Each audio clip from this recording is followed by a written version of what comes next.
നമ്മളുടെ സംസ്ഥാനത്തും അതോടൊപ്പം തന്നെ രാജ്യത്താകമാനമുള്ള മഹാത്മാഗാന്ധി ദേശീയ ഗ്രാമീണ തൊഴിലുറപ്പ് പദ്ധതിയിലെ അംഗങ്ങൾക്ക് ഏറ്റവും പ്രധാനപ്പെട്ട അറിയിപ്പുകളാണ് കേന്ദ്ര സർക്കാരിൻ്റെ ഭാഗത്തു നിന്നും സംസ്ഥാന സർക്കാരിൻ്റെ ഭാഗത്തു നിന്നും വരുന്നത്. നിലവിൽ തൊഴിലുറപ്പ് തൊഴിലാളികൾക്ക് ആനുകൂല്യം ദിവസവേതനം ഉൾപ്പെടെ മുടങ്ങുന്ന സാഹചര്യം വന്നിരിക്കുകയാണ്. അതുകൊണ്ട് തന്നെ ഇവരെ എത്രയും വേഗം പരിഗണിക്കണമെന്നും ഇവർക്കുള്ള വിവിധ ആനുകൂല്യങ്ങൾ എത്രയും വേഗം പുനഃസ്ഥാപിക്കണമെന്നൊക്കെയുള്ള പ്രതിഷേധങ്ങൾ ഉൾപ്പെടെ ഫലം കാണുകയാണ്.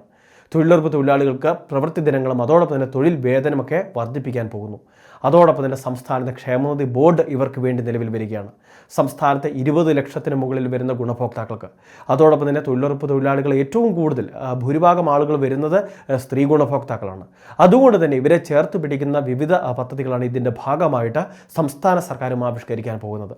വിശദാംശങ്ങൾ വീഡിയോയിലൂടെ പറയുമ്പോൾ ഇതുപോലുള്ള വിവിധ അറിയിപ്പുകൾക്ക് ചാനൽ സബ്സ്ക്രൈബ് ചെയ്യുക.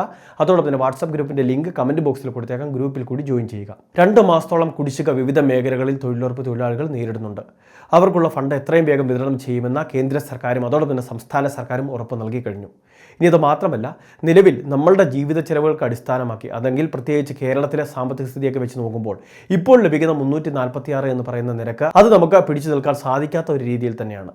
അതുമാത്രമല്ല, അതുകൊണ്ട് തന്നെയാണ് വിവിധ സംസ്ഥാനങ്ങളിലെ എല്ലാം കൂടി കണക്ക് പാർലമെന്ററി സമിതി എടുക്കുകയും അത് കൃത്യമായിട്ട് പഠിക്കുകയും ചെയ്ത ശേഷം നമ്മളുടെ ജീവിത ചെലവുകൾക്ക് അടിസ്ഥാനമാക്കി തന്നെ ഇപ്പോൾ ലഭിക്കുന്ന വേതനത്തിൽ വർധനവ് ഏർപ്പെടുത്തണമെന്നും അത് പരമാവധി 400 രൂപ വരെയൊക്കെ ആക്കി ഉയർത്തണമെന്നുള്ള പ്രധാന ഒരു നിർദ്ദേശമാണ് പാർലമെന്ററി സമിതി ഇപ്പോൾ മുന്നോട്ട് വെച്ചിട്ടുള്ളത്. അതായത് നമ്മളുടെ സംസ്ഥാനത്ത് 346 ആണെങ്കിൽ ഒരു 20% കൂടി വർധനവായിരിക്കും ഇതിൻ്റെ ഭാഗമായിട്ട് ഉണ്ടാവുക. വിവിധ സംസ്ഥാനങ്ങളിൽ ഇതിനാനുപാതികമായിട്ടുള്ള വർധനമാണ് ഉണ്ടാകാൻ പോകുന്നത്. വ്യത്യസ്ത സംസ്ഥാനങ്ങളിൽ വ്യത്യസ്ത നിരക്കാണ് നിലവിലുള്ളത്. ഇത് ഓരോ സംസ്ഥാനങ്ങളുടെ ജീവിത ചെലവുകൾ അതോടൊപ്പം തന്നെ മറ്റു പല മാനദണ്ഡങ്ങളെല്ലാം പഠിച്ച ശേഷമായിരിക്കും ഈ തുക വർധനവ് നടപ്പിലാക്കുന്നത്. ഇനി അതോടൊപ്പം തന്നെ പ്രവൃത്തി ദിനങ്ങളുടെ എണ്ണം വർദ്ധിപ്പിക്കണമെന്നും നിർദ്ദേശമുണ്ട്.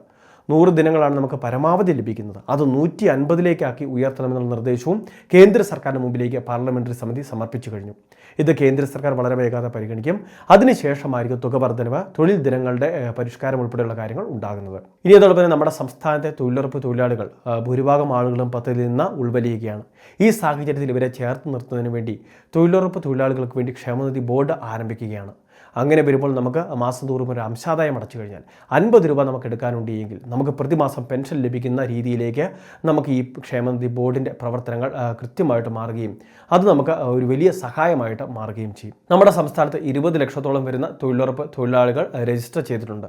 എന്നാൽ ഇതിൽ സജീവമായിട്ട് പണിയുന്നവർക്ക്, ഏറ്റവും കുറഞ്ഞത് 20 പ്രവൃത്തികളെങ്കിലും ചെയ്യുന്നവർക്കായിരിക്കും ക്ഷേമനിധിയിൽ പ്രവർത്തിക്കാൻ സാധിക്കുന്നത്, അല്ലെങ്കിൽ രജിസ്റ്റർ ചെയ്യാൻ വേണ്ടി സാധിക്കുന്നത്. മക്കൾക്കുള്ള വിദ്യാഭ്യാസ സഹായം, പെൺമക്കൾക്ക് അല്ലെങ്കിൽ ഗുണഭോക്താക്കൾക്കുള്ള വിവാഹധന സഹായങ്ങൾ, അതോടൊപ്പം തന്നെ ഗുണഭോക്താവിനുള്ള അപകട ഇൻഷുറൻസ് പരിരക്ഷ, ഇങ്ങനെയുള്ള വിവിധ കാര്യങ്ങൾ ഈ ക്ഷേമനിധിയിലെ അംഗങ്ങൾക്ക് ലഭിക്കുന്നതുമായിരിക്കും.